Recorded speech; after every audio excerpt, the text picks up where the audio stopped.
Benar sekali, Albert coba untuk Oke, kita mainin ke game dari sisi pertama. Fredrin Jungler untuk di game Di kita yang sini pertama. Albert Sudah pakai mengarah ke area Fredlin orange buff, pilihan jungle. Finn sudah bermain cukup jauh, memantau pergerakan dari sisi Kattenberry. Dan terlihat dari sisi mid lane sudah ada inisiasi dari Rogu untuk membackup terlebih dahulu terhadap Fabian. Dan Finn nampaknya harus cukup mundur dan nggak mau terlalu overcommit untuk mengganggu pergerakan dari jungler Kokos di sini. Yap, ini dari Finn-nya pun dengan Ruby yang dia gunakan setidaknya ini pun nanti akan menjadi satu sisi yang sangat-sangat baik sekali. Di area yang berbeda, Albert dengan Fredrin-nya yang udah dijadikan jungler langsung aja masuk ke dalam area dari Purple Buff. Di bawah, Cloud dan juga Clean mereka akan bertemu di area Godland itu sendiri. Yes, tepat sekali. Dan masih belum ada inisiasi lebih lanjut, belum ada skirmish. Kedua belah jungler diberikan space untuk berkutat terlebih dahulu. Walaupun sudah ada skirmish yang terjadi, baru saja dibahas Finn. Cuma untuk kasih distraction, Ini draft tampaknya RRQ hampir tebel-tebel saja banget ada ya. follow up lebih jauh dari anak-anak Kokos terhadap dirinya. Mungkin ini Set. sudah boleh diketahui pergerakan oleh Albert dan bahkan masih dengan bentuk bentukan belakang masih bisa sakit, bertahan namun ternyata bro. tidak first blood. Presented by BCA berhasil diamankan oleh RRQ Koshi. Oke, itu tadi first blood yang memang terlihat ya. Albert di sini badannya kuat banget loh. Barusan juga Decimet sudah dikeluarkan. Enggak tadi sepertinya ada Asura yang memang sudah dikeluarkan juga dari Mortal Coil-nya yang dimiliki oleh Kattenberry. Plus tadi Retribution juga digunakan. Hanya saja itu pun tidak memberikan efek apapun gitu loh ke tubuh dari Fredrin. Fredrin still alive dan kita bisa lihat Turtle Camp presented by Lita di mana sudah mulai di setup oleh anak-anak dari RRQ Hoshi. Kedua belah jungler dari kedua belah tim sudah mulai melakukan pertemuan, tapi lihat dari top lane R7 berhasil mempanis karya Wihan di mana Wihan tidak sempat untuk bertahan. Kemudian ada satu Black Dragon Form juga untuk berangkat lepas landas tepat karya tubuh dari Kattenberry di bawah dengan ada satu buah Eagle 7 terlalu dalam, maju membuat dia pun harus tewas di tangan anak-anak Kokos. Distraction yang diberikan pun langsung dibalaskan dengan adanya turtle yang berhasil di-secure oleh seorang Albert. Terlihat tadi ya ada satu bantuan yang dimiliki oleh Matilda langsung dikeluarkan olehnya, memanggil Martis langsung. Skylar di bawah sama-sama level 4 masih farming terhadap wave minion. Namun sekarang kita lihat dulu head to head presented by Koda Shop antara dua fighter yang dijadikan jungler untuk di game yang pertama di match kita yang terakhir. Martis jungler. Walaupun sini Kattenberry masih belum dapetin kesempatan untuk masuk ke area objektif jungle-nya. Dan belum ada penggangguan yang cukup signifikan karena dari kedua belah romer tahu betul ini adalah hero fighter yang punya durable juga, masih bisa nahan. Advantage hanya menarik oksigen saja di area. Wah, oksigen, udara ya. Iya, hanya udara, angin, lalu apalagi itu di bagian bawah untungnya. Skylar masih berhasil pergi dari area tersebut walaupun terkena tadi beberapa hit yang dikeluarkan lewat Federal Strike yang dimiliki oleh Parsha. Yes, harus berhasil mundur, masih belum berhasil untuk di pick off nampaknya, dan nampaknya udah terlihat dari sisi Skylar kembali mengarah ke area laning phase yang dia miliki di area top lane. Pertikaian tiada henti antara Weihan dan juga Seven juga udah mulai terlihat, dan dari sisi Finn udah mulai coba untuk hold on posisinya terlebih dahulu, memantau pergerakan pertikaian daerah mid lane antara kedua belah high ground defense ini baru cukup sengit, di mana pukulan mundur pun kerap kali terjadi. Udah ada satu pertemuan, karena satu member di kolab dengan satu buat Crystal di sisi lain. Terlalu manipulation dan juga Federal Strike langsung dibilang gitu saja, namun sayang sekali harus tewas. Bahkan lagi double kill untuk seorang Albert, looking for another kill, tapi nampaknya Albert merasa cukup puas. R7 datang, Albert coba untuk kasih follow up ke Wihan yang datang di belakang Albert. Ini membuat Albert langsung reset mundur ke area belakang. Tapi kuat banget ya kelihatan ya. Fredrin kuat banget loh, berada di tengah-tengah dari pusat damage yang dihasilkan oleh pemain dari Kokos. Turtle Camp bersatu Lita pun sudah terlihat kembali. Turtle pun sudah siap untuk langsung diamankan oleh kedua tim ini. Tapi setup sudah mulai dilakukan juga oleh pemain dari Arkeosi. Wings by Wing habis baru aja landing di area dari inner turret yang ada di tengah.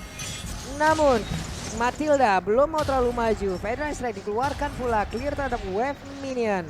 Namun di area dari Turtle, Albert sudah siap untuk memulai invasinya. Nampaknya Turtle kini bakal jatuh ke tangan Aran. Nggak kena lagi. Masih belum kena terhadap target sasaran. Kattenberry pun nggak bisa melakukan apapun, hanya bisa merelakan saja kali kedua anak-anak RRQ masih berhasil secure objektif tersebut.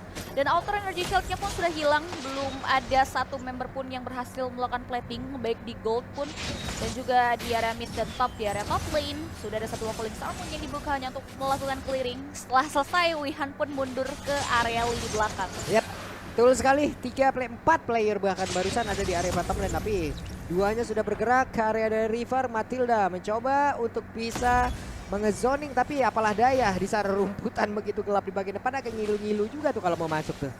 Harus hati-hati terlebih dahulu. Tapi Albert coba untuk play maju nama Vended lagi-lagi tidak kena. Rogue still alive, belum mau di overdive oleh Albert dan kawan-kawan. Dia berusaha untuk memantau pergerakan. Fokus utama dari kedua belah tim adalah menghancurkan Tarat yang sedari tadi pertahanannya benar-benar sangat-sangat kuat. Tapi Rogue masih bisa mundur untuk kali kedua. Terlihat dengan adanya Cottonberry yang menghindari serangan yang diberikan. Gak mau lagi-lagi di follow up. Albert lagi-lagi mundur terlebih dahulu. Dan nampaknya ini sulit banget sih Kokos dan juga RRQ untuk masuk ke area objektif Tarat. Karena dua-duanya sama-sama punya penjagaan yang ketat banget loh. Ini Albert ya, selagi tidak ada burst damage ataupun DPS yang sangat-sangat besar di bagian depan untuk bisa mengantarkan damage ke arah tubuh Albert ini nggak bakal tumbang sih. Karena kalau sesama fighter, ini mau sampai entar tengah malam jam 12 jam 1-an juga masih diladenin tuh. Makanya, ini mereka sama-sama bukan tipikal hero early advantage yang bisa panik. Dan Mati ini dong. mereka bakal ngasih potensial late game ya dengan dua belah marksman. Tapi Roju lagi-lagi berhasil menghindari serangan dengan adanya satu buah flick out save the day. Dia masih bisa mundur ke area belakang dan berhenti sampai di 3-4 kill count. Dari segi network jelas delete oleh RRQ Oshi, dan ini dipengaruhi dengan adanya Turtle 2 kali disecure mungkin oleh anak-anak RRQ. Yap. Skylar kali ini berada di area di mana di tengah pun sudah mulai dia makan, berarti ini dari wave minion pun sudah diberikan kepada dirinya, mempercepat lagi bagaimana perolehan. Nggak kena lagi. Finn mencoba untuk bisa mendapatkan langsung ke arah Parsha, namun masih gagal sejauh ini. Dan juga Matilda Cycling Eagle sendirian mau masuk ke dalam area pertahanan yang dimiliki oleh pemain dari bagian belakang. Coba lihat, Dragon Bomb siap untuk landing, tapi untuk Turtle yang stay berada di area tersebut. Turtle yang berhasil diamankan oleh Albert, tapi ruginya menjadi korban dari pergerakan Martis hanya saja untuk kali ini. Double kill pun didapatkan oleh Clay. 3 player yang dimiliki oleh Kokos mulai tumbang. Nice move, perfect Turtle untuk RRQ. 2 sudah tumbang, 3 bahkan dibalaskan dengan area 1. Di skill ada 1 center bangunan center Tarat yang diamankan. RRQ Hoshi akan mendapatkan vision jauh lebih luas ketika middle Tarat dari Kokos harus tumbang. Mereka bisa saja untuk melakukan invasi terhadap jungle, tapi kalian juga bisa banget buat catat yang ada di bawah ini, ada kode grab.to/ppe, itu ada diskon sampai dengan 50%. Yap, jadi ya Federasi Trap dikeluarkan guna untuk bisa menghilangkan wave minion agar mereka tidak perlu terlalu maju. Rasanya gitu. bingung Karena banget. di depannya kan sudah ada penjagaan. Buka ulti ada Finn, ada R7. Dikejar terus. Untuk zoning sendirian cukup kuat untuk Finn kali ini. Tapi di bawah Esmeralda dan juga Yuzong masih belum berakhir cerita dari kedua hero ini. Masih Infinity War, tapi slow becur jawaban dari arah Jiwa sudah mulai terlihat. Avengers connect karena satu member Cottonberry coba untuk play mundur karena belakang di kolam dengan area 1 buah PLS untuk distraction pergerakan dari RRQ Hoshi, tapi Albert maju ke depan, masih ada Wings Flaming di kolam dengan area 1 keluar dari luar yang dibuka oleh seorang Clay. Lihat efek kebablasan yang diberikan membuat shutdown berhasil dikalahkan. Tapi Skylar berhasil mempanis ke area Fabians harus tumbang. Coba untuk mau lebih, tapi nampaknya udah terlihat satu buah pembelaan dari Cottonberry. RRQ Hoshi langsung mundur, begitu pun juga dengan Kokos. Lama kan tadi Albertnya kan stay di situ untuk ditumbangin, karena emang damage yang dimiliki oleh pemain Kokos juga sepertinya itu berat kepada clean-nya. Tapi dia ada berbeda, Finn ya berarti menjadi korban dari Berry. Itu tadi decimate-nya udah on point banget, dan dimana untuk movement speed-nya, attack speed-nya dari decimate-nya udah aktif kembali, siap untuk dihantarkan ke arah player lain, hanya saja belum sampai ke tujuan. Dan sekarang Lord Camp Besam Galaxy SR pun sudah terlihat. Yes, sudah terpantau Lord yang pertama. Belum di poking, nampaknya dari Kokos masih belum dapatkan pertukaran ya. Start dari RRQ Hoshi pun belum bisa mereka gapai. Tersentuh pun hanya Stuil di area bottom lane. Dan di menit ke-9 ini dari RRQ Hoshi masih konsisten untuk melakukan leading terhadap gold yang mereka miliki. Lord coba di-poking, review, memantau pergerakan dari RRQ Hoshi. Ikatan dari pembagian retribution berada tepat, mengoptimalkan posisi nyamannya untuk melakukan steal. Dilihat Pin, berikan distraction, mukul mundur Roger.